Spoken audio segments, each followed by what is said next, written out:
Já, góðan dag og velkomin í Syni Egils. Hér í seinni hlutunum fáum við til okkar 3 þingflokksformenn. Það Ingibjörg Isaksen, Framsóknarflokki, Guðmundur Ari Sigurjónsson, Samfylkingu og Ólafur Adolfsson, Sjálfstæðisflokki. Þá ræðum við náttúrulega mikið pólitík. En núna komin hingað til okkar Andrea Sigurðardóttir, blaðamaður á Morgunblaðinu, Benedikt Erlingsson, hvað ég kalla það? Leikara, leikstjóra? Já, showbusinessman. Showbusinessman, já. Og Sólveig Anna Jónsdóttir, formaður Eflingar, velkomin. Takk fyrir. Takk fyrir. Fylgdust þið með Alþingi í vikunni? Já. Já, Andrea gerir það. Ég vinn við það. Ég líka, en ekki þið? Nei, ég var bara mikið að gera í vinnunni minni, sko. Þannig að ég var ekki meint að fylgjast með, en þú veist, þetta bara að lesa með fréttir og svona, sér að eitthvað að gerast. Já, það sem sagt enn málþóf. Búið að vera það. Var það ekki búið? Ég held að það væri búið að loka kilometra gjaldinu. Já, ég held að það hefði klárast fyrir helgina. Já, það hefur sitt í gærkvöldi. Ég held að kilometragjaldi hefði bara ekkert verið til umræðu í gær. Já. Ég held að það sé eitthvað misskilningur. Ég örugglega að brjóta samning núna, en ég get þó upplýst að ég lék í áramóta skets málþóf. Þannig að þið fáið að sjá þetta líka á áramótum. En þetta var náttúrulega ekki málþóf, sko. Síðast ég gáði það voru ennþá ákveðnir aðilar sem voru komnir með, sem voru þá að bíða eftir að flytja sinna fyrstu ræði. Það voru nokkri komnir með 3 eða 4. Þeir eru svona í mesta lagi hægt að kalla að þeir hafa verið að stríða sem eðlilegt þegar þeir verið að pressa á þinglokkin. En sko, ef fólk fara að kalla þetta málþóf þá Nei, ég veist, það er náttúrulega bara vitleysa. Tala 4 sinnum sama hlutin. Kannski langar þetta er önnur umræða, þetta er mikilvægt stórt og flókið mál. 4 sinnum sama hlutinu, oft geta 400 sinnum sama hlutinu. Það tala var ekki eitthvað sem að sagði að við konur þyrftum að segja 5 sinnum sama hlutinu og næði í gegn. Hjá köllunum sem sagt. Já, það var eitthvað sem hélt því fram, þannig að ég meina, þú veist, konar þær voru ekki eins og búin að ná í gegn Sigurjón. Konur sem stjórnar ríkisstjórninni, þannig kannski þetta bara eitthvað nauðsyn.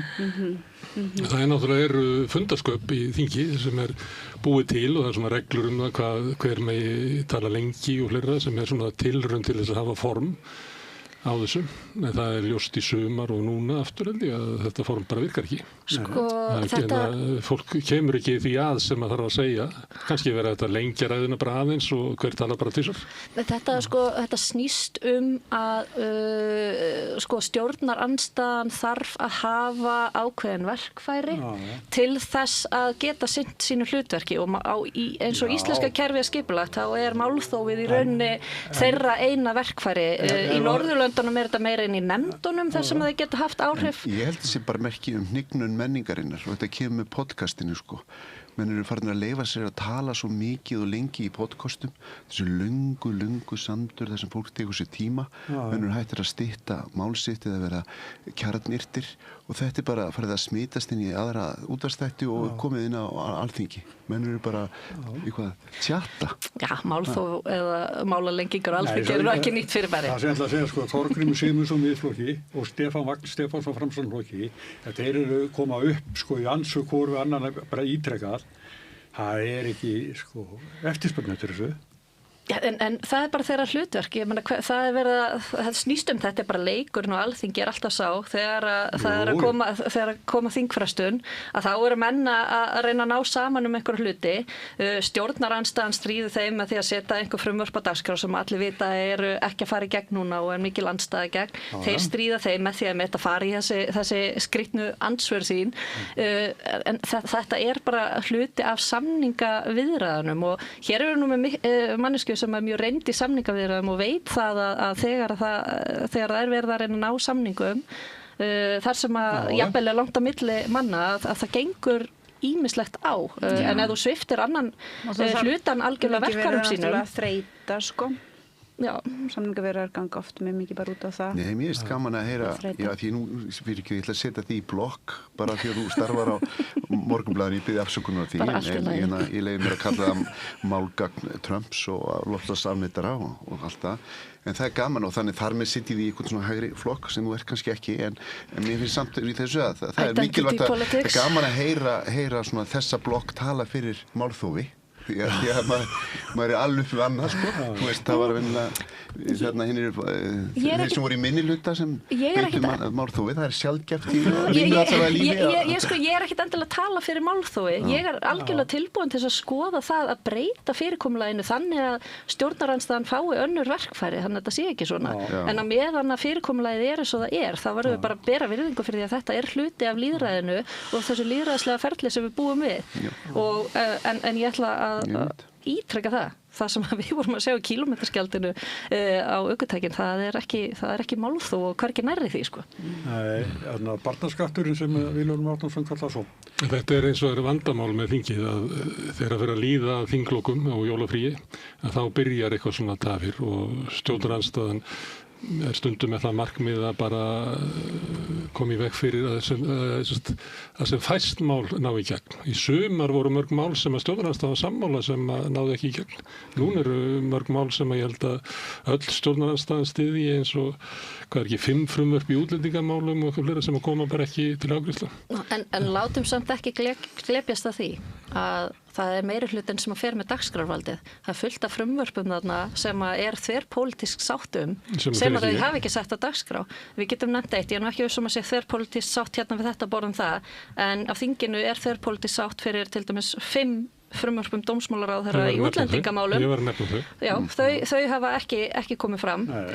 Þannig að það sem þau eru að setja á dagskrá eru umdeildustu málin sem þau eru að reyna að ná í gegnum eins og við vita þar liggur slagurinn. Þannig að við erum bara að sjá deilur. Það er bara fjárlögin sem fara og þau mál sem að verður afgreiða vegna fjárlaga. Það er eina sem að þingi gerir þetta haust. Og hver ber ábyrgð á því? Sem áður hétt bandormur, ég veit ekki hvað heitir í dag. Það átti að leggja fram hátt í 100 frumvörp á þingið í september og október, ég veit að Benedikt er að sofna hérna, en helmingurinn á þeim var komin fram í nóvember. En ég er ekki svona, hvað heitir þetta, svona blame game, bara þingið er augljóslega, það er eitthvað stórkostlegt að í þinginu. Það getur ekki afgreitt mál sem mikill meirihluti þingsins er sammálum, það er eitthvað að. Þeir eyða, ég meina, landsmenn hafa reynt að fara og horfa á umræður á þinginu. Og ég held að fáir upplifið að þarna séu djúpar, alvarlegar, mikilvægar umræður í gangi. Ég held að mjög fáir landsmanna upplifið það. Í þessari málstofu þingsins fari fram einhver alvarleg umræða samfélagsmál. Ég held ekki. Almennt ekki, en stundum náttúrulega. Þegar hún er í gangi þá er bara engin við skjáin. Það er bara málið, en hún auðvitað fer hana fram og gerum ekki lítið úr. Þú lítur að bera það til okkar, við sitjum í þinginu sem blaðamaður og...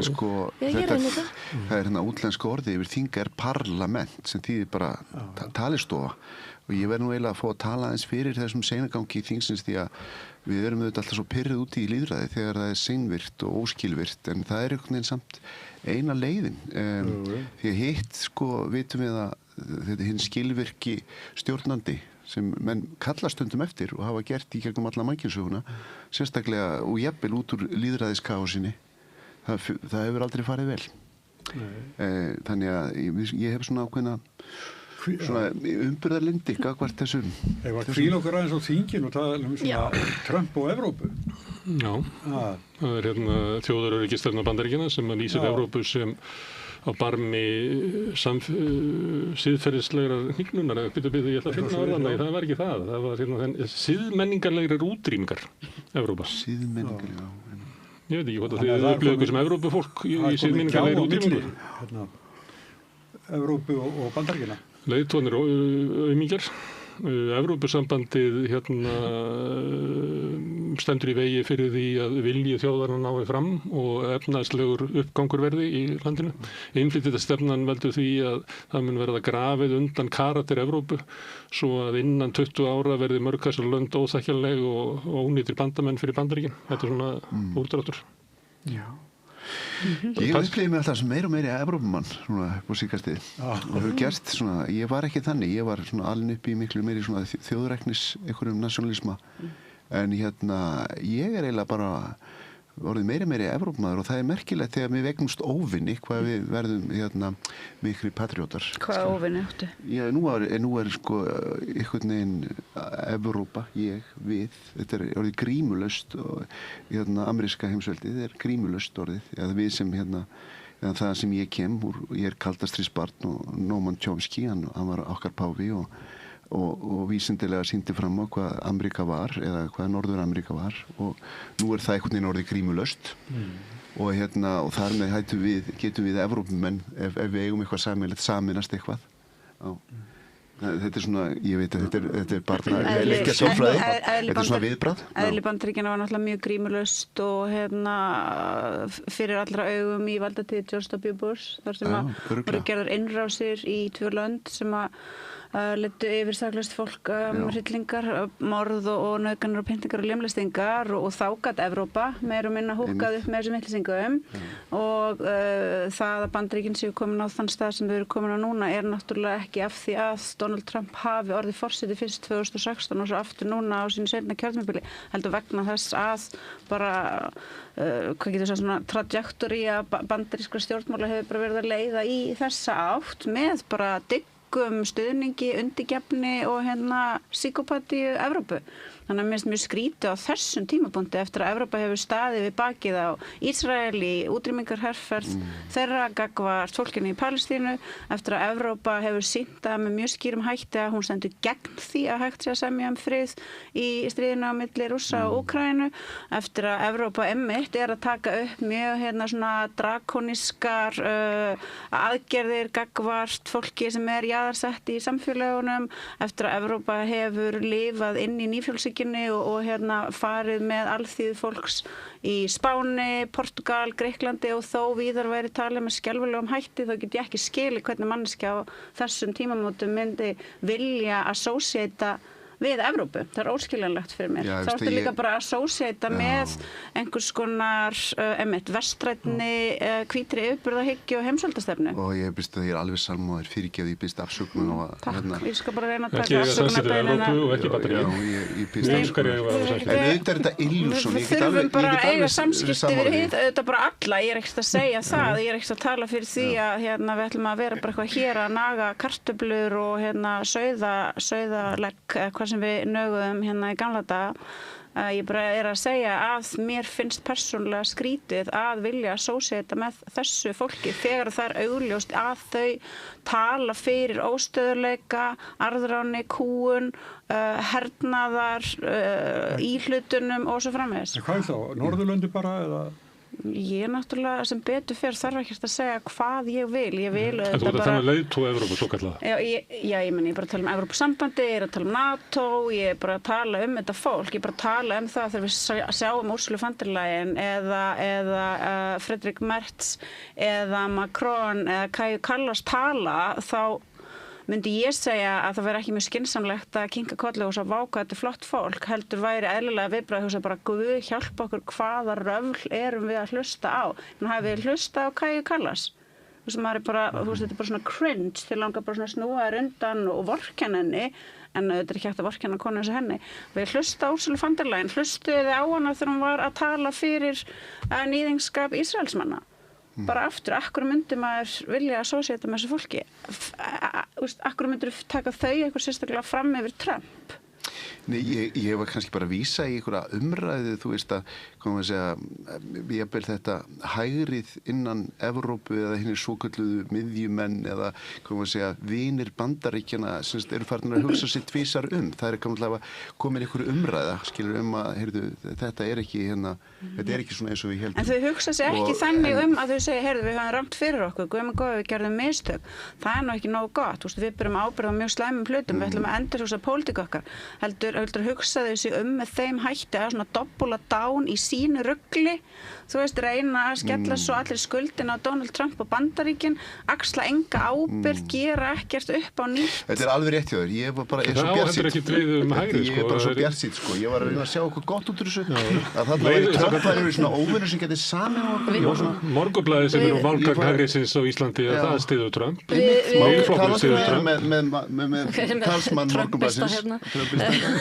Og Miðflokkurinn vill að bjóða til landsins og vill að fái bara sem mestu velun. Ég var bara að hugsa Borgríkin á Ítalíu sem voru svona mörg skipt með stéttarfélög og gildi og aðalsfjölskyldur og voru í innbyrðis bardaga endalaust og það sem sameinaði þau helst voru óvinnirnir. Það var hitt Borgríkið. Hvað sem það var Toskana, Sena, eitthvað svona.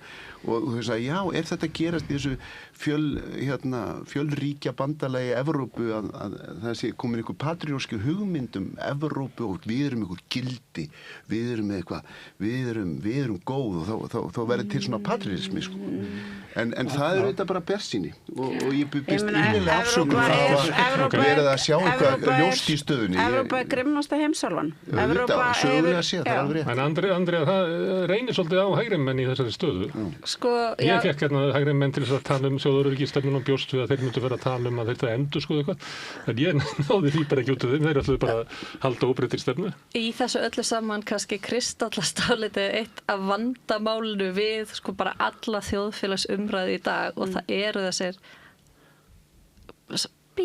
merkimiðar sem að eru hengdir á fólk einmitt að því að ég vinn hjá Morgunblaðinu og hef eitthvað þessa skoðun þá hlýti að hafa alls konar aðrar skoðanir líka. Við erum að spyrja þínu skoðan. Svo ég byrja á því. Þú bara stríðar með Já, ég tek því. Þetta er ég mjög létt yfir þessu.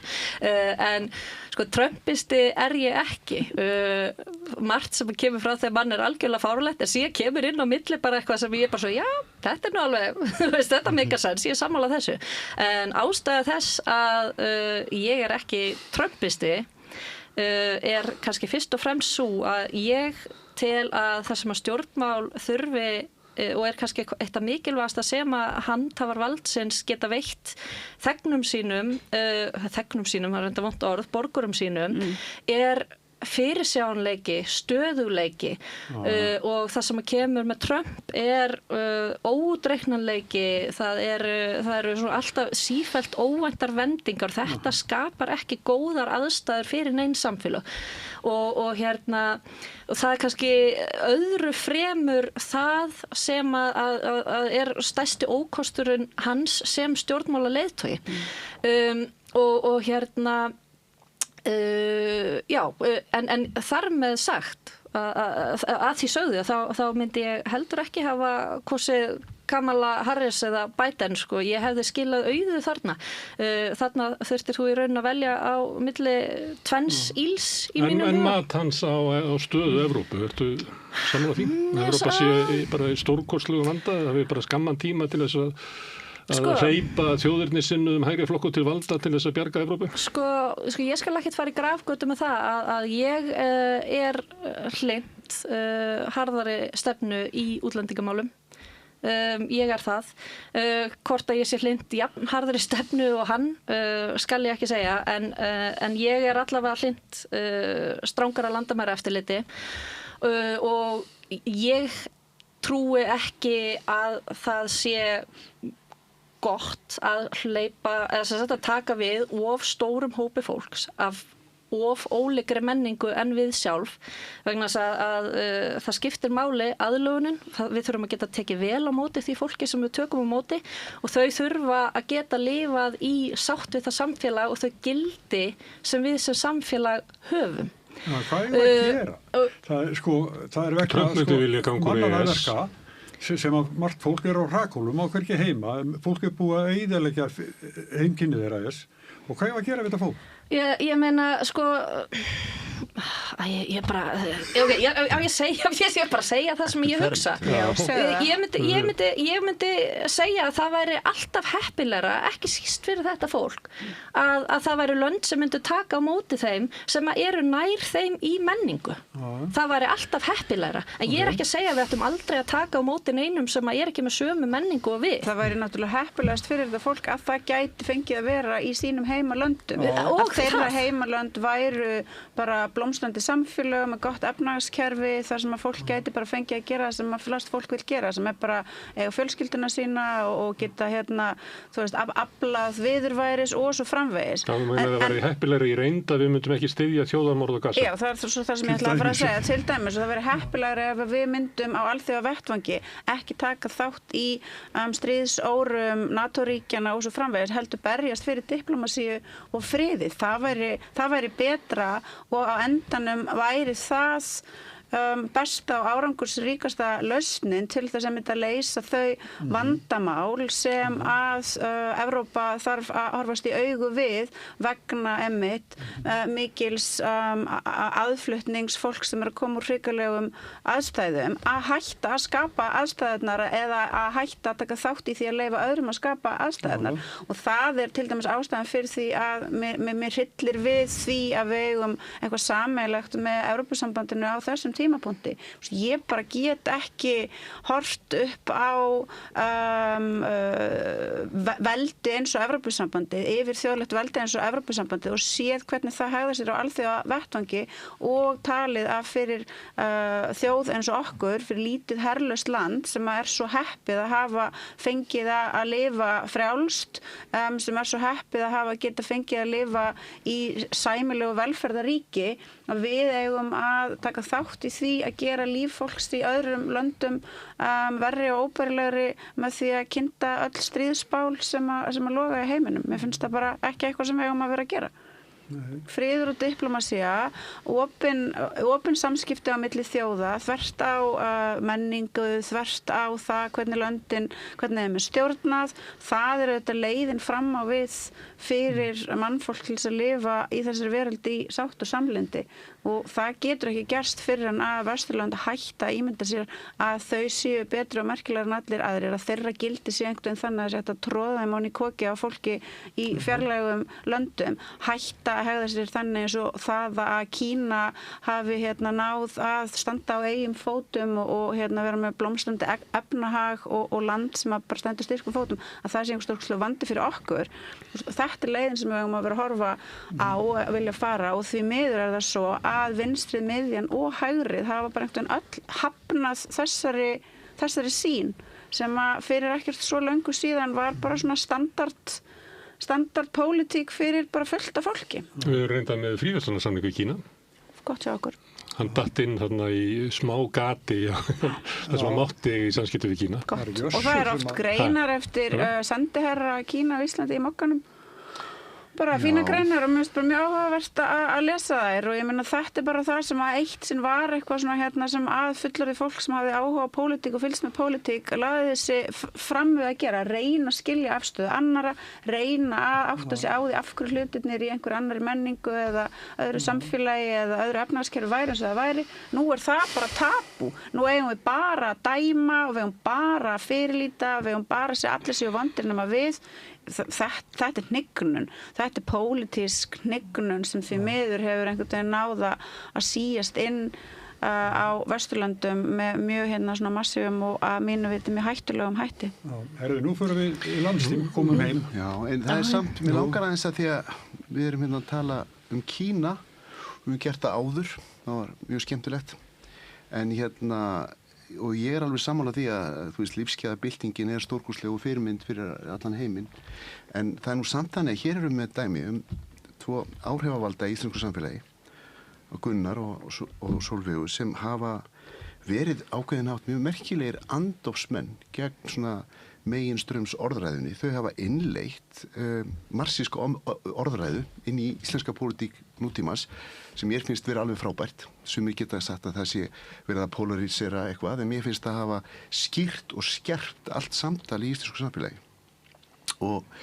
En þau eru samt leið gott dæmi að ef þau væru að gera það sama í Kína, þá væru þau komin í raflostmeðferð. Hætti. Og leiðréttingarferð. Það samt þannig. Og það ekki einu svona grín vegna þess að, og það svo fallegt með Kínverja, þeir eru ekkert það bara fjölmiðlar og umræða á að vera í anda flokksins og hinnar megin hugmyndar, og það valla, þeir sem vikja, það bara systematísk hún, við höfum það mörg dæmi. Þannig að það samt og við megum vera á móti því. Við þurfum ekki alltaf að vera í bandalag eða blokk. Það svo mikið kaldast því. Það get ekki hort á þeim mannréttindabrotin í Kína og sagt þetta eru mannréttindabrot. Ég get alveg sagt að það séu framin mannréttindabrot í Kína, en ég að segja svolítið. Í bara öllum stórum, öflugum löndum eru framin mannréttindabrot á borgurunum. Hefur til dæmis fylgst með því sem að gerast í Bretlandi. Við bendum á eitthvað annað. Nei, ég bara að segja, hefur til dæmis fylgst með því vegna þess að ég að segja að það sé verið að reyna að þagga niður í borgurum og að fólk með óæskilega skoðanir fái ekki plattform og svo framvegis. Aktivistar eru settar í fangelsi. Það er bara gert, já, það er líka loftslagsaktivistar settir í fangelsi í Bandaríkjunum og svo framvegis og Bandaríkjamenn fangelsa 5% af sinnri populasjón, engin annar sem að kemast ekki nálægt í því. Já, ok, en ég bara að segja, Kínverjar hafa samt frá árinu 1980 lyft stærstum hóp mannkyns upp úr fátækt. Já, og ég talaði það áðan, það var lífstæða byltingin sem við vorum að þakklátt fyrir. Þeir eru með blómlegt efnahagslíf, þeir eru með stórkostlega innviða uppbyggingu. Svo má böl bæta, benda á eitthvað annað. Hvað myndir þið vilja? Það er þetta að segja. Hvað myndir þið vilja? Hvað myndir þið vilja? Hóstast í augu við þetta stýr, þetta sem þetta er. Ok, númer 1, heldur þú? Við erum komin í kaldastríð. Nei, ég ætla bara að segja. Við tala um Sovétríkin þá bent á Síle, eða við tala um Síle þá bent á Tékkóslóvakíu. Þú ert bara með einhverja áfallastreitur röskum frá því þú varst ungur og upplifað þessar hluti. Ég er ekki að fara að tala um Síle við þig og ég er ekki heldur að fara að tala um þú veist Honduras eða Ecuador eða Nicaragua, ekki hafa neinar áhyggjur af því. Ég er ekki að fara að tala um Pinochet eða Kúbu. Ég þekki þessa orðræðu bara mjög vel en ég er ekki að fara að þanga. En það sem ég ætla að segja, heldur þú að í fyrsta lagi ef að Kína veri bara með óheftan kapitalisma, heldur þú að fólkinu þar myndi líða betur en því líður núna? Eða heldur þú að það veri betra fyrir Kínverja að vera undir og hafa verið undir stígvélahæl Bretlands eða Bandaríkjanna eða hvítu Evrópu? Nei, bara frábært þá hjá Kínverjum að hafa einmitt sloppið við það og annað sem að Kínverjar eru frábærir fyrir að hafa ekki gert, það að þeir eru ekki heimsveldi og þeir fara ekki í stríð. Já, og það hefur tekist að þeir hafa sett Falun Gong í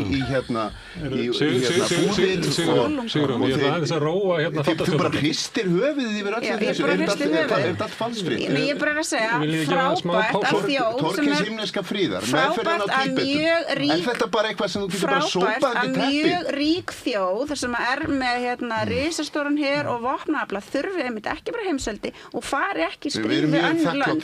Ég er mjög þakklát fyrir það. Ég ætla aðeins að fá að skjóta ég ætla bara að benda Sigrún á sem heldur að segja að missa þáttinn út í Móa að þetta er náttúrulega mjög áhugavert í að hérna eru 2 uppkomin börn kommunista sem eru alin upp við kommunisma í æsku og eru að glíma eru búin að koma með kaldastríðið á borðinu og þetta er mjög áhugavert í hvern alla sem hafa áhuga og hér sitt hægri öfgakonan stilt og prúð og brosir bara sko stefnir í málþóf. Já, þetta við vorum að tala um Evrópu og Ameríku og okkar heimsluta. Þetta er bölvaður rasismi gagnvart Kína og Kínverjum að vera alltaf að þusa þau sem einhver illmenni. Bölvaður rasismi. Jæja, hérna heima var tekist á samgöngur. Allt annað stríði einu grjótkleppt í forðum tíð. Já, og það er mörgum svona mikið niðri fyrir eins og ykkur hérna sko, í þessu sérstaklega Seyðfirðingum. Já, ég vorkennaði þeim bara mjög mikið, skilðu, ég held með þeim. Þegar þeir voru að fara að ræða kaldastriðið þá var ég við það að byrja að flauta Wind of Change stefið, sko. Ég var alveg bara, ég þurfti að sitja á mér allri. Ég er tím Seyðisfjörður alla leið, sko. Já, en þín? Og ég styð líka göng. Ég styð göng og ég skil fólk sem á heimaturlandi sem vill fá göng og ég skil ekki af hverju við þurfum að vera eitthvað svona leiðinlega og vond við þau og ekki leyfa þeim að fá göngin sín. Bara flott og gaman fyrir þau að fá göng, atvinnuskapandi, betra fyrir byggðina, þú veist, mega meiri sens bara upp á það að reyna að halda byggðunum lifandi hringinn í kringum landið, fólk vill fá að búa í sinni heima sveit, það er bara frábært, það þarf þá að létta samgöngur og það er bara góð nýting á fjármunum að fannela þeim í einhver svona fyrirbæri. að kaupa bor sem að gæti verið að bora Fjarðareyjagöng og meðan það hefur verið að undirbúa Fljótagöng og þegar það er búið að bora í gegn þá getur það bara farið norður og bora það. Við getum ábyggilega fengið lánaðan bor hjá Kínverjum. Sko, markmiðið hjá þessari ríkisstjórn var að rjúfa kyrrstöðu í jarðgangagerð.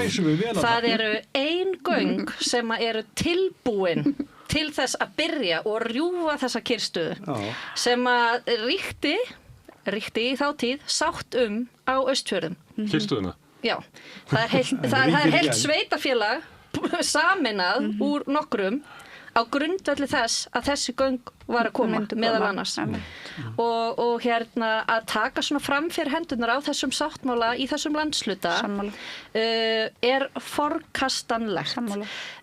Það að þetta er svo mikil mótsögn í sjálfu sér að fara fram, við ætlum að rjúfa kyrrstöðuna en þessi göng sem er tilbúin, við ætlum bara að kasta þeim út af borðinu. Nei, þau eru öðru sæti. Nei, það er önnur göng. Fjarðargöng, það er ekki eins og byrjaði rannsóknarboranir þar sko. Fjarðarheiðargöngin eru komin út af borðinu á svona lista yfir það sem er til skoðunar með einhverjum 15 öðrum hlutum og sem þýðir það að ég verð sennilega ekki lifandi ennþá þegar það verður byrjað að bora fyrir Fjarðarheiðargöngum. En fara í fljótagöngin. Heldur verið lifandi þegar Sundabraut kemur? Ég veistu það, ef ég horfi tilbaka aftur til sögunar þá er ég ekki viss það. Ég held að umræðinu þau hafi örgulega verið byrjað áður en ég fættist sko. En já, aftur að þessu göngum. Fljótagöngin eru áríðandi, vegurinn er að hrynja í sjófram. Já, en það eru fleiri leiðir sko. Seyðfirðingar hafa bara þessa einu leið en náttúrulega hjá Austfirðingum þá er það samt til þess að ná tilætluðu markmiði, það þarf öll þessi göng, Fjarðargöng og Fjarðarheiðargöng. Svo er þetta spurningum forgangsröðun en þú getur ekki gert allt í einu. En þessi kaltæðin ætla að rjúfa kyrrstöðuna, þetta er alveg galið og fara svo að stað sko, núverandi innviðaráðherra og byrja að undirbúa fljótagöng og svo segir í sumar sko. Svo segir forsætisráðherra eina ástæða þess að Fjarðargöngin sem nú er í öðru sæti, sem er ekki Fjarðarheiðargöngin sem fór út á borðinu. Hinn ástæða fyrir að þau er ekki efst er að undirbúningur fljótaganga er komin lengra. Þá sér maður að það er mjög pólitísk ákvörðun, hún er ekkert fagleg. Það er bara eitthvað svona algjört yfirvarp og ef þú ert að taka pólitíkin er þannig að þú tekur pólitískar ákvarðanir en það sem ég þoli ekki við þessa ríkisstjórn að hún getur ekki bara gengist við því að hún sé að taka pólitískar ákvarðanir. Það þarf alltaf að klæða allt einhverjum frösum, þetta er allt voða faglegt, þetta er fagleg ákvörðun. Þú veist, þetta gæti verið drykkjukeppni og það myndi allir liggja í gólfinu meðvindundalausir að taka skot í hvers skipti sem þau klæða eitthvað, skattahækkanir, hvað það er leiðrétting, það er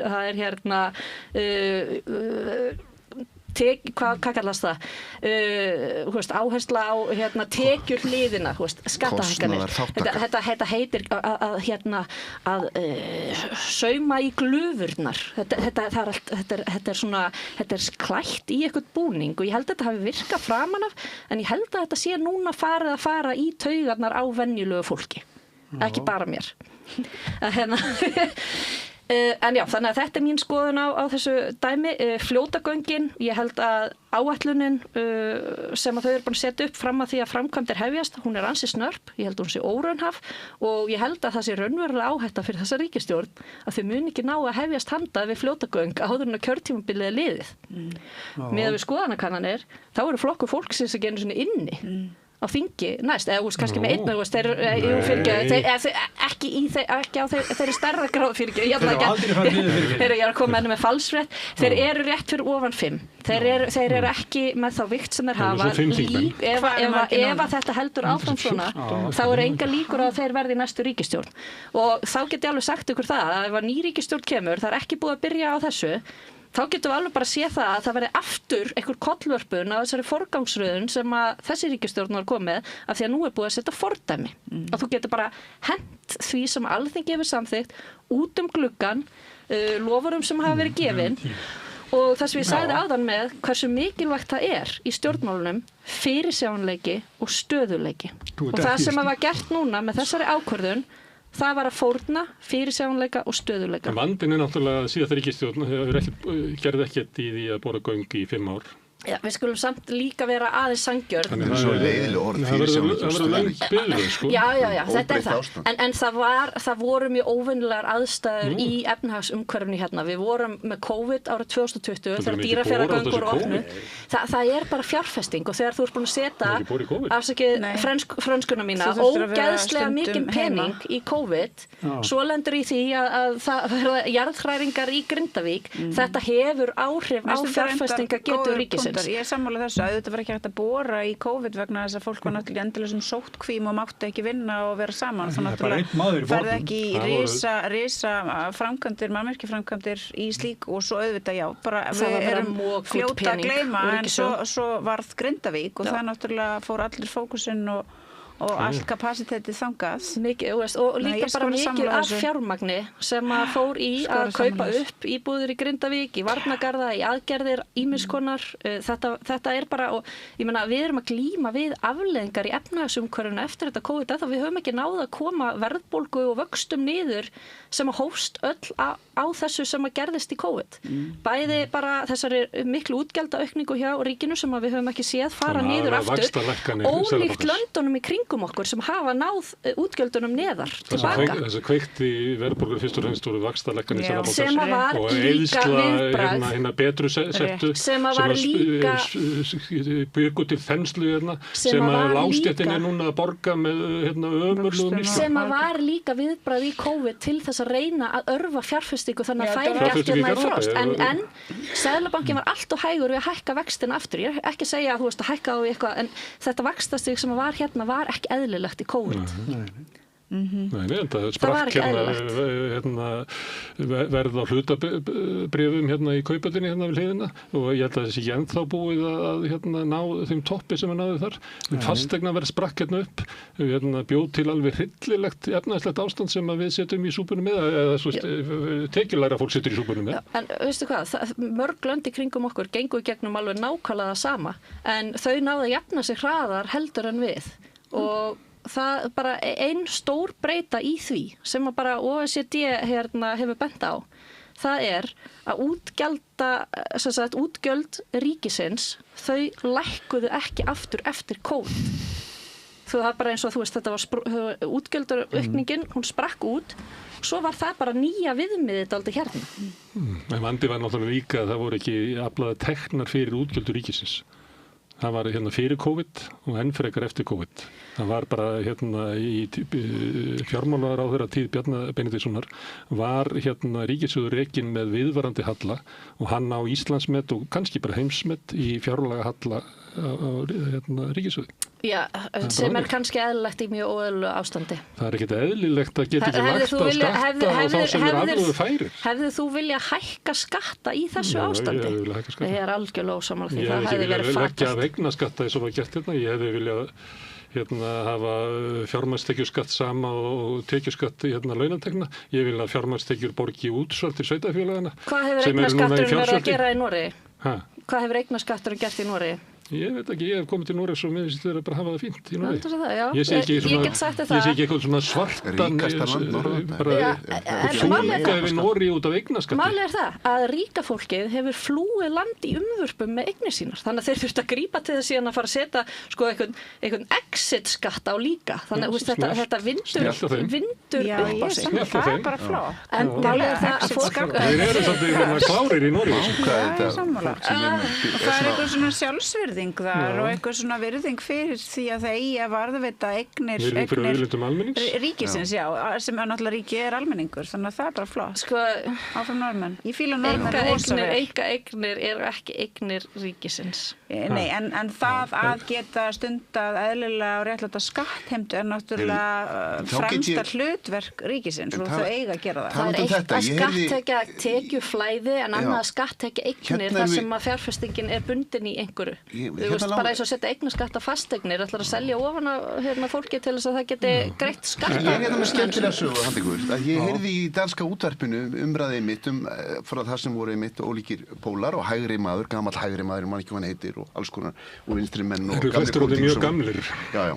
Og þeir voru að tala hennar Bezos, sem þinn maður, þetta var Danmörk. Og þeir voru að tala Bezos sem hélt þetta 100 milljóna brúðkaup sitt í Feneyjum. Eða eitthvað starf nálægt Feneyjum og hvort það var í Feneyjum. Og þeir voru auðvitað að fussa og sveigja yfir þessu, allir við borðið, hvers konar, og þeir voru að reikna þetta út í danskar krónur, þeir trúðu þessu hálflega, þú veist, hvað margir $1 million og hvað þetta væri. Hvað er þetta að kaupa marga pulsu fyrir þetta? Já, og þeir voru náttúrulega alveg yfir sig. Og meðal hans hægri maðurinn sem var að fussandi og sveigjandi yfir þessu, og þá segir spirillinn við hann, en fyrirgeðu, nú ert þú hægri maður, af hverju má fólki bara gera það við peningarna sína sem það vill? Og þá segir hann, nei, það nú bara ekki þannig. Nú, hvað segir? Nei, sko, ég segir, maður segir sko eins og Lína Langsokk, sko, ef maður sterkasta stelp í heimi, þá ber mann að vera góð við minnimáttar. Punktur. Og þetta var sem sagt línan frá hægrimanninum danska. Mér finnst þetta svolítið góðu frasi. Auðskilin pólitík. Já, mjög auðskilin pólitík. En hérna erum við að tala um skattastefnu í Nóri og í okkar heimsluta og svo við veist að tala um Evrópu og við erum svolítið að tala um okkar heimsluta. Því hefur þetta stundum að við erum líklega hefnasta fólk í heimi að búa í þessum samfélögum sem er hér. Þessi samfélög voru byggð upp á progressífi skattastefnu, þannig að þeir sem voru mest aflögufæri borguðu mest, en þeir sem voru minna aflögufæri borguðu ekkert og fengu síðan barnabætur, vaxtabætur og fleira til þess og ókeypis heilbrigðisþjónustu, ókeypis menntun og fleira til þess að geta að lifa bærilegu lífi. Þetta var svona hugmyndi sem var í okkar heimsluta og við erum stolt af og teljum vera eðlilegt að byggja áfram betra samfélag á því. Þetta hefur verið fellt í burtu og það var ástæðan fyrir nefni eignaskatta sem var aðferðið við því að þeir sem eru mest aflögufæri eigi að borga minna. Og við erum komin í sama dæmi og eru í Bandaríkjunum að sá sem er kannski bara vellauður maður, hann er að borga minna hlutfall tekna sinna í skatt heldur en skúringakona sem að þrífur skrifstofans. Og þetta er náttúrulega einhvern siðferðisleg, það er bara reyndar ekki rétt, sko. Jú, þetta er rétt. Nei, þetta er ekki rétt.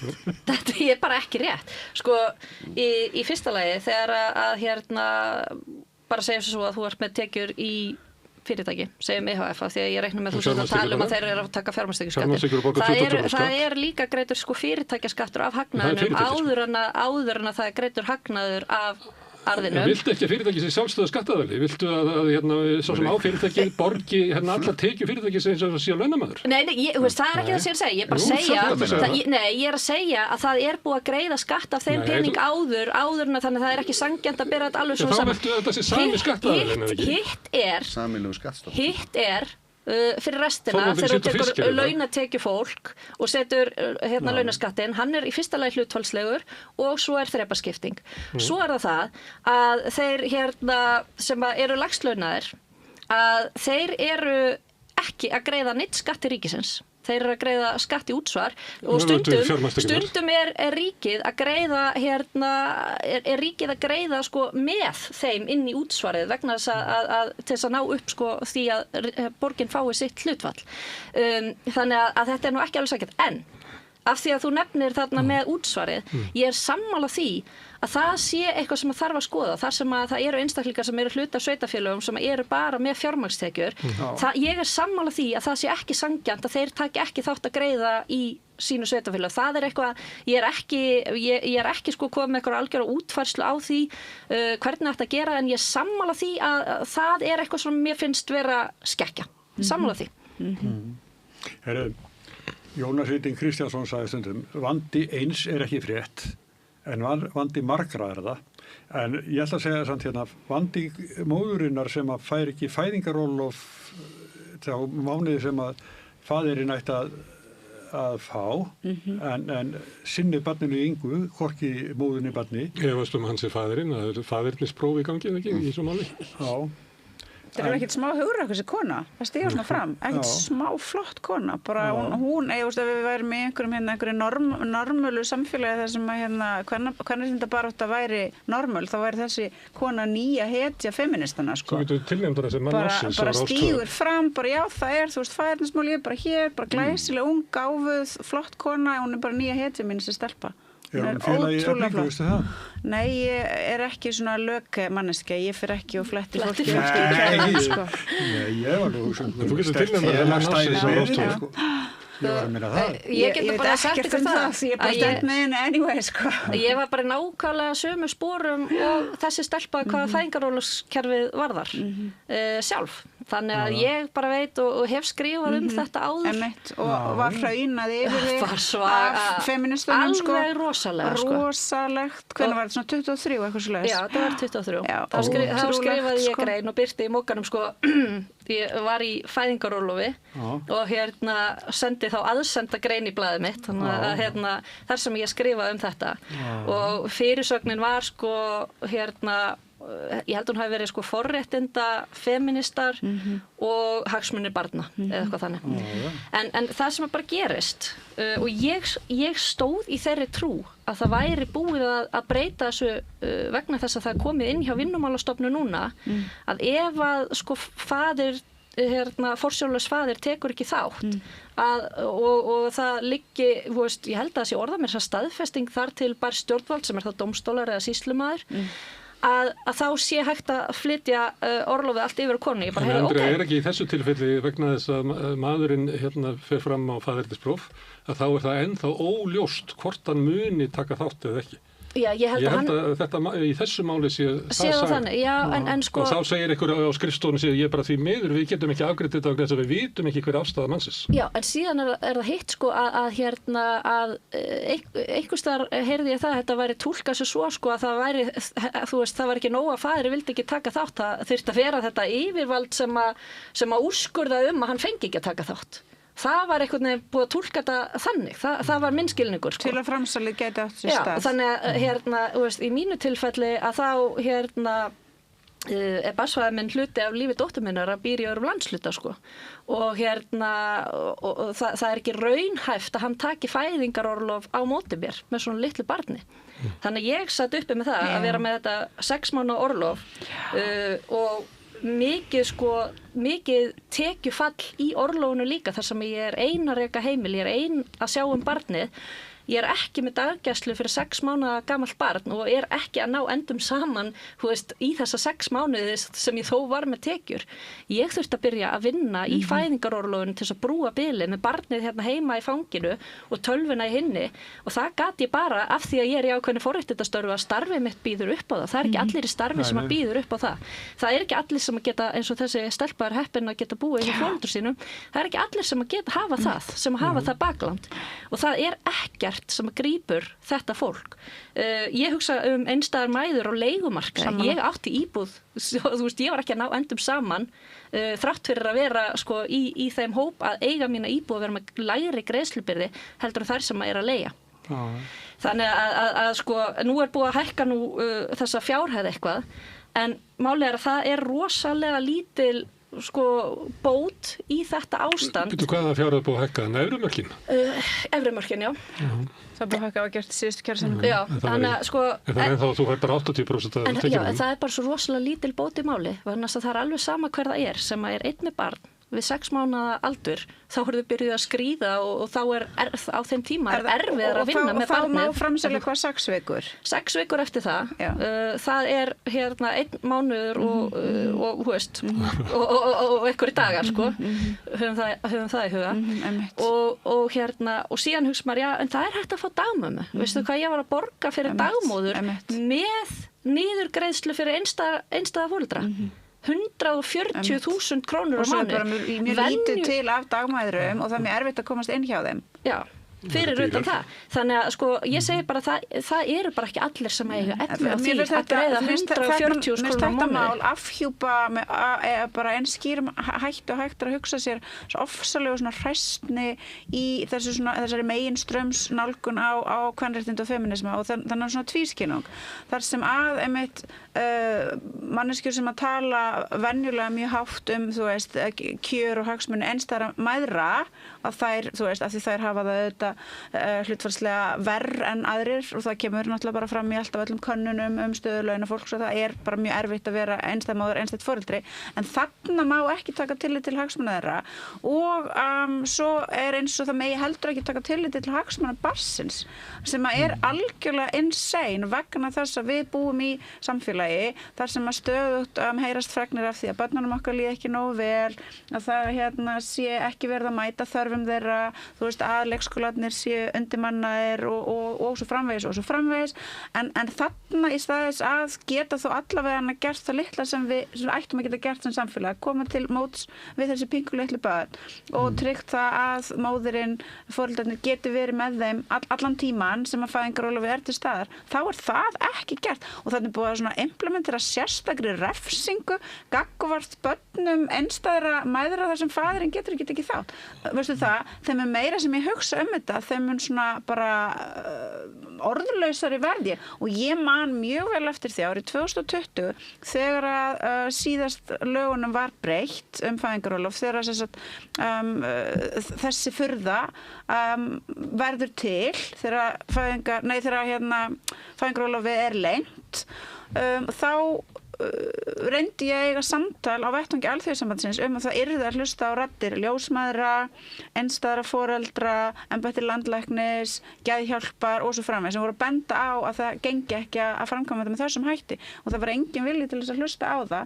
Heldur þvert á móti var gríðarlega mikill stuðningur á þessum tímapunkti frá Alþýðusambandinu, BHM og BSRB að þetta yrði gert með þessum hætti og rökin þá þau að ævitekjur kvenna eru töluvert lægri en ævitekjur kalla og það að kona sé lengur með barni frá vinnu gerir það verkum að ævitekjurnar eru lægri og af því leiðir að við eigum þá ekki að stuðla að því að hún sé lengur frá vinnumarkaði. Og þetta sama fólk, það vil alls ekki láta lengja fæðingarorlofið. Það vil alls ekki láta lengja fæðingarorlofið. Nei, það má ekki. Það var verið að birta núna frá stjórnvöldum, þar sem að hópur hefur setið við störf, að reikna út hvað kosti að leysa bilið á milli leikskóla og fæðingarorlofs og þær eru búin að reikna sér niður á það.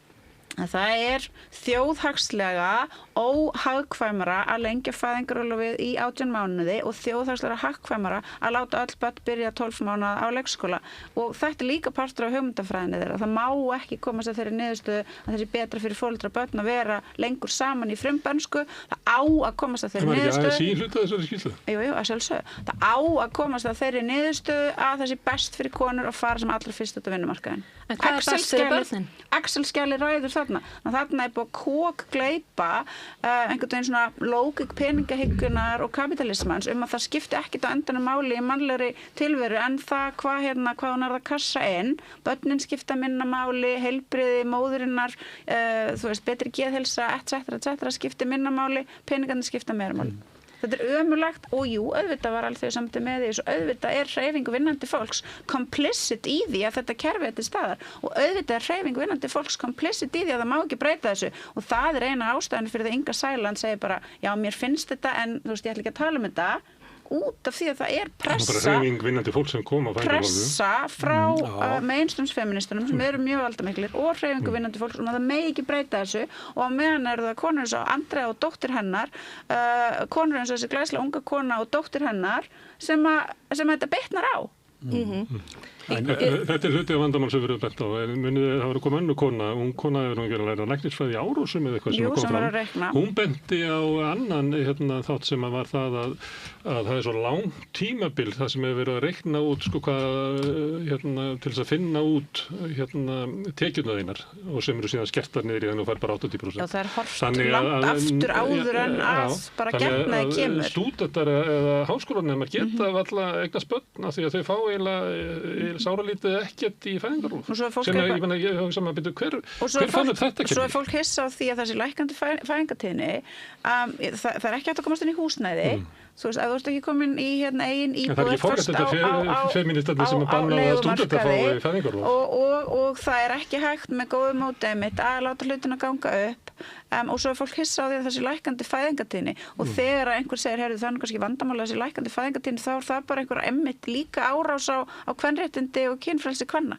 Það er ekkert sem gengur lengur. Jú, ég man í síðustu kosningabaráttu þar sem að þingmaður Pírata og einhverja fleiri svona vinstri libba voru bara þarna. Mér minnir að Snorri Másson hafa eitthvað verið að þausa þetta og honum er bara mætt með þessu. Já, bara þú veist, konum eiga bara lækkari fæðingartíðni bara í generali í heiminum. Þetta er eitt af lausnum. Þú ert að fá óskiðinar uppfyllar. Já, ég vil flytja inn fleiri útlendinga. Ég vil bara, þú veist, make Iceland great again. Það er skamstaða miga. Þá verðum við eiginlega elskast útlendinga. Þú akkur myndir ekki vilja að fólki... Og bæta gena mikið okkar því að við erum svo ótrúlega orðin fábreytt með við landnámskynslóðina. Við erum miklu minni erðafræðilegi fjölbreytileiki í Íslendingum í dag en fyrir 1000 árum og nú er ég að tala, elska mín. Já, en svona edgelordismi þegar það er verið að tala hagsmuni alvöru lifandi ungs fólks. Svona edgelordismi, að vera svona edgelord eins og þú veist að vera núna. Ég skil ekki þetta. Að vera að taka einhverja svona afstöðu sem er svona samræmist ekki bara svona kannski afstöðu fólk sem að þú veist skoðar samfélagi út frá svona aðeins normalli sín, þú veist, en af hverju myndir vilja ekki taka afstöðu með ungu fólki á þessu landa, af hverju myndir vilja taka afstöðu með ég meina ég geri það, en hvað með Ertu á móti börnum? Sko, lækkuð fæðingartíðni er til dæmis eitt af einkennum velmegunar sem betur fer, þá lækkar fæðingartíðnin og sko með við heiminn og ástand okkar og loftslagsmál, þá virkilega vonin það að fæðingartíðni almennt að lækka í heiminum. En hvernig ætlar að leysa loftslagsmálin með því að þurfa að flytja vinnuafl með útblástursvaldandi ferðamáta á milli landa til þess að vinna og til þess að halda uppi þú veist þeim sem að eldast. Því loftslagsmálin þannig að þau munu bara vekja upp flóttamannabylgjur endalaust allan heim og það bara áframhaldandi. Það mun alltaf bara aukast og þessi svokallagi flóttamannavandi, mér finnst það svolítið merkilegur að þið verið tölum um íslenskt vinnuafl að þú veist, viljið þið loka á Schengen-innflytjunnar eða sem sagt vinnuafli sem kemur frá evrópska efnahagssvæðinu. Er það vandamálið eða er það flóttamennirnir sem koma þessi? En svona málflutningar eins og þessi, að það sé bara ekkert mál að Íslendingar eignist færi börn og það sé bara hægt að leysa öll vandamál með innflutningi á vinnuafli og svo framvegis. Þetta er ástæða fyrir því að það eru svo einhverjir kimar sem að fara að segja bara eitthvað, já, það er bara eitthvað great replacement í gangi, út af því að þetta hljómar ekki sem skynsamleg nálgun á mannlegt samfélag að ætla að operera svona. Og bara aldrei í mannkynssögunni hefur fólk í einhverju landi sagt bara eitthvað, það er nú bara frábært ef við hættum að eignast börn að við bara einhvern veginn deyjum út og það koma bara einhverjir aðrir og verðum við. Það meikar engan sens. Nei, mér finnst það alveg meika sens. Ég meina, hugmyndafræðilega erum við ekkert betra fólk en annað fólk. Við erum ekkert betri, við erum ekkert gentísk, við erum ekkert merkilegri. Við erum ekkert merkilegri. Og af hverju erum við að draga þennan hring? Nei, ég alls ekki. Mér þykir svo vænt Kínverja að ég vil að Kínverjar njóti sömu mannréttinda á við Ég vil að allir Kínverjar, það þarna rasismi í þessu. Áður við förum aftur í Kínverjana og þið fara aftur að slást þetta, þá ætlum ég að fá að taka upp þráðinn aftur frá Sólvöðunu. Þið orðið þetta menningarlegu, þið erum búin að tala mikið nú þið talaðu menningarlegu, þetta fólk er svo menningarlega ólíkt okkur. Þetta er dulkóðað fyrir rasisma og þið nýttu það. Ég er konur að ræða ég meira minna allra síðustu viku að hanga með og tala við og vinna með og bara gera allt með fólki bókstaflega allstaðar aður heiminum ábyggilega miklu meira en þú nokkurn tíman þannig að ekki vera að reyna að doggvisla á mig þessi rasisti þannig að það er bara ekki rétt ég var nú bara að svara líku líkt ef þú gerir það ekki hundaflauta á mig að ég sé rasisti vegna það er ég svo sannarlega ekki við erum bara eða mál sem að snerti mig persónlega mest af okkur öllum sem að sitjum hérna og ég kemst ekkert að því það sem ég vildi fá að taka upp þráðinn frá Sólveigu Önnu varðandi fæðingarorlofið vandamálið er að það er í einhverju djöflasýru er búið að skilgreina fæðingarorlof sem vinnumarkaðstæki sammála og þetta á ekki að vera vinnumarkaðstæki sammála. Ég er algjörlega sammála því að það sé mikilvægt að stuðla jöfnum tækifærum á vinnumarkaði en þetta er ekki og má ekki vera verkfæri til þess vegna þess að þarna á þetta fyrst og fremst að snúast hagsmuni barnsins. Ekki mín sem foreldris, heldur barnsins. Og þessi gagnrýni sem kemur fram 2020, væntanlega er hægt ennþá að lesa þessar umsagnir bara inni á stjórnarráðs síðunni. Þar er einmitt verið að gagnrýna að þau sem hafi setið í nefndinni sem að svo bjóð til þessar tillögur sem að svo fara inn í lögin, hafi bara allt verið aðilar frá vinnumarkaðnum.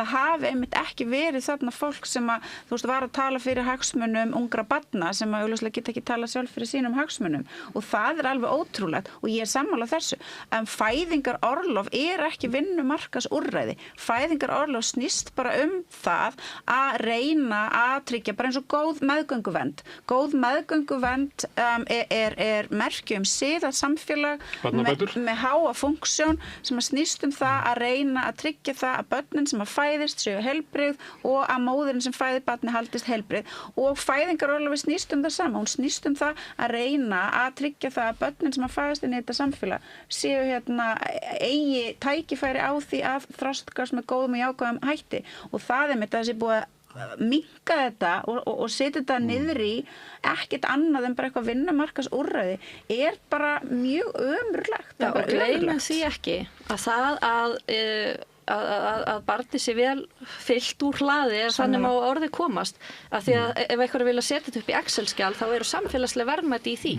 Og börn og flótta, við getum líka að tala um þau. Tengslarofin börn sem að alast upp við fátækt af því að þetta ekkert annað en fátæktagildra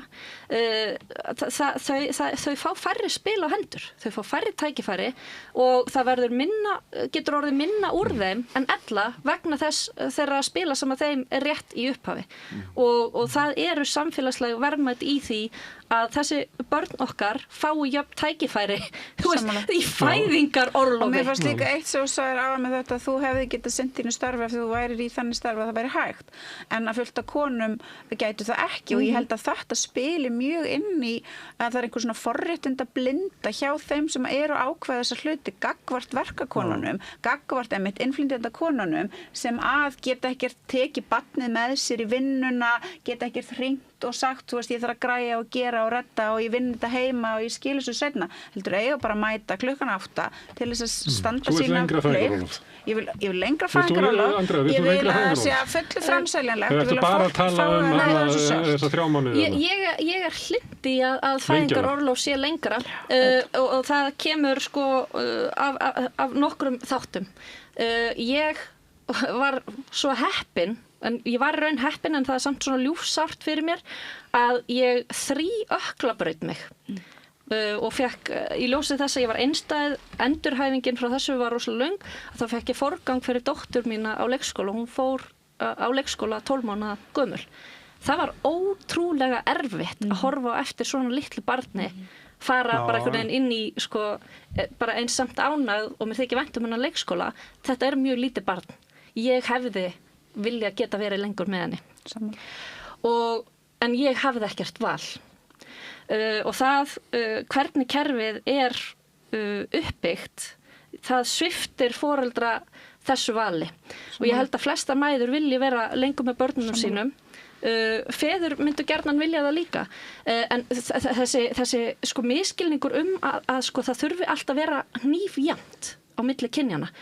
Konurnar ganga með barnið, þær fæða barnið, þær gefa því brjóst. Konur eru lengi að jafna sig eftir allt þetta ferli. Það náttúrulega ekki hnífjafnt að 3 mánuðir sem þá kallinn fær. Já, þú veist. Nei. En orðræðan eins og hún núna mánuðir. Það eru 6 mánuðir og hann getur flutt 6 vikur yfir á hana. Já. Það mátt bara, konan má gefa kallinn 6 vikur og kallinn má gefa konun 6 vikur að þannig að það jafnt. En konur ég held að miðgildi brjóstagjafar sé eitthvað stærri kringum 8 mánuði. Fæðingarorlofi dugir ekki einu sinni fyrir það. Nei. Á sama tíma þetta náttúrdæmi á sama tíma og við vitum öll og vísindin hafa sannaði fyrir okkur að það fátt hollara ungabarni en að vera lengi á brjósti. Það fátt betra fyrir ungabarni en að vera lengi á brjósti. Ég prófa hvort ekki þegar strákurinn minn var lítill þá þurfti ég að fara að vinna ég var heppin í bjóði mig á foreldrum mínum og þau voru mjög hjálpsöm og mamma hjálpaði mér mjög mikið en ég þurfti að fara að vinna hann þurfti að fara fyrst í dagmömmu svo flutti dagmamman, svo hætti hún og þá fór ég var koppnungu, ég mjög stolt af sjálfur mér, þá pantaði ég tíma hjá einhverjum pólitíkus erlistans og fór og sagði ég ung móðir og sonur minn ég get ekki hugsað mér það, hann þurfi að fara í aðlögun hjá annarri dagmömmu og svo í aðlögun hjá leikskóla, mér finnst það mannréttindabrot á honum og hann þarf að komast inn á leikskóla og hann komst inn á leikskóla, ótrúlegt, allavega hana. Þannig ég prófaði þetta, svo var ég með dóttur mína, þá fekk ég að vera með henni. Ég var með henni alveg þangað til hún var 2 ára og þá fór hún byrja að fara nokkra klukkutíma á dag í leikskóla þar sem við byggum út í Bandaríkjunum til þess bara mynda félagsleg tengsl og það var bara alveg frábært. Ég bara mjög þakklátt fyrir að hafa fengið að prófa það. Það var bara mjög gott og gaman fyrir mig sem mannesku og ég efast ekki annað en það hefði bara verið mjög gott fyrir hana líka.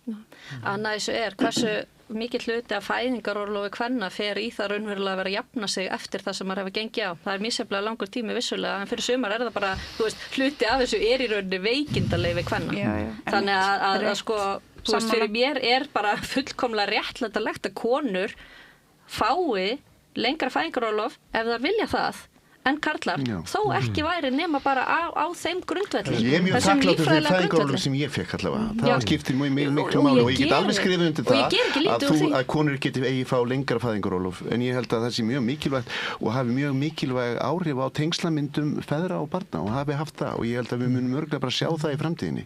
Ég er rosalega sammála því og ég er mjög hlynnt í að karlar taki fæðingarorlof líka og þess vegna er ég líka hlynnt í að lengja þetta þannig að það sé pláss fyrir bæði. En ég er ekki... Ertu líka hægt þessari skerðingu á þeim sem eru undir meðaltekjum, að þeir fá bara 80% af fæðingarorlofinu? Við ættum að auka barnabætur til þess að styðja foreldrakynnslóðina. Og þú veist, það er margt sem við þurfum að gera Sko, þú veist, af því að ég er hægri manneskja, en þarna er ég alveg tilbúin ýmislegt, en ég held að það sé og fullir það sé þjóðhagslega hagkvæmt að þessi búið þannig barnafjölskyldur að það meiki sens að eignast börn. Það meiki sens að eignast börn. Ég held að þessi peningur komi tilbaka. Má ég aðeins koma að því að þú sagðir að verði svo hollt fyrir börnum að vera á brjósti? Að þú orðaði það næstu því með þessu orðalagi sem fræg bók byrjar á. Vitumaður hefur sagt að næst því að missa móður sína sé fátt hollara ungu börnum en að missa föður sinn. Já, einmitt. Og þetta næstuð með sögum orðalagi að vera fátt hollara börnum en að vera á brjósti. Þannig að ég er svona aðventan og svona fyrir með jólabókaflóðu og fyrir með að lesa. Þetta er aðvendan, það var allir vinir, þið veitir það? Já, við erum að vanda okkur við það. Og einmitt, hvað snýst aðvendan? Við erum að bíða eftir því að barn fæðist sem er þess vegna elskum við aðvenduna, þess vegna elskum við söguna Jesú og Jósef og Maríu og þess vegna, þú veist, klöknum við þegar við hugsum þetta og það vaknar svo sterkar og miklu tilfinningar og ég man, þegar ég svona fatta þetta einhvern tímann í fyrsta skipti bara að þetta er ástæðan fyrir því að sagan af Jesú og kristnin eru svona ótrúlega sterk og lifa með svona ofslega sterkum hætti hjá okkur. Hafið þið séð þegar að það er hópur af fullorðnu fólki að skoða nýfætt barn saman? Þú veist, hafið þið séð það? Að allir beygja sig yfir og það kemur svona andakt yfir alla og allir eru bara svona fullir af Það er ekkert verðmættar í heiminum en lítið barn. Og það er svo öll börn séu Jesú börn. Það eru öll börn. Og svo líka svo mikilvægt hvað þetta litla barn sagði þegar hann var 30 og meðal hans það í útlendingamálum. Það má alveg hugsa það. Hvað sagði hann í útlendingamálum? Já, hann með nokkrar góðar sögur meðal þess að sagði hann miskunnsama samverjan sem er auðvitað saga sem hann beinni segir svona við eigum að hafa okkur eins og miskunnsami samverjan þegar við mætum fólki liggjandi í blóðu sínu á götunni. Við eigum að styðjast við og það er á við í útlendingamálum og að því að við erum að tala börn þá vil ég líka minna all börnin og flótta sem við höfum skrifað undir alls konar alþjóðlega samninga undir og það eru börn sem þurfa líka tengsl og ætti að reyna að gefa þeim líka foreldrum þeirra fæðingarorlof þegar þau mæta. Þess vegna ef að berjast fyrir friði á alþjóða vettvangi vegna þess að þá erum við sannarlega að standa með Kristi og hans boðskap frið. Skoðum þá löggjöfin í útlendingamálum í því ljósi. Sko, þegar eldri sonur minn var Skoðum frekar vist okkar í NATO. Já, líka það. Frekar, byrjum þar.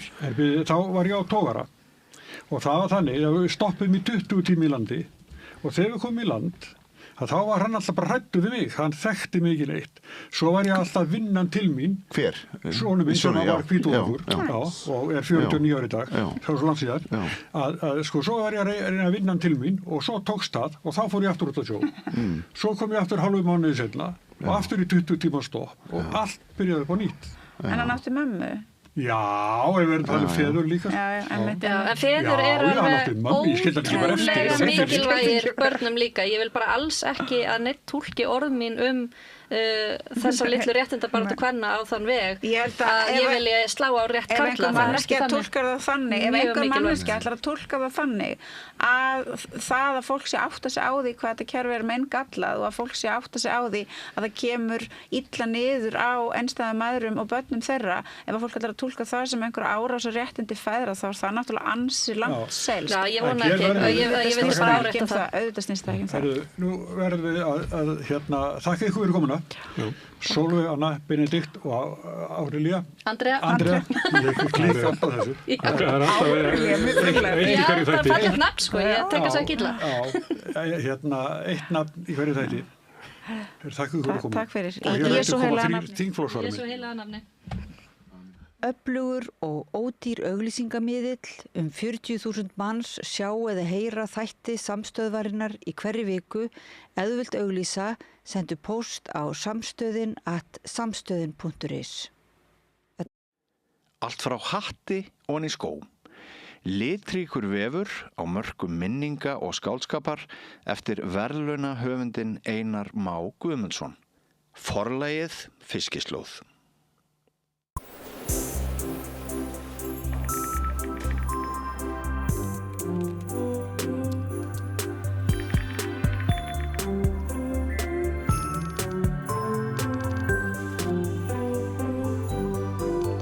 Ert þú líka með spurningar?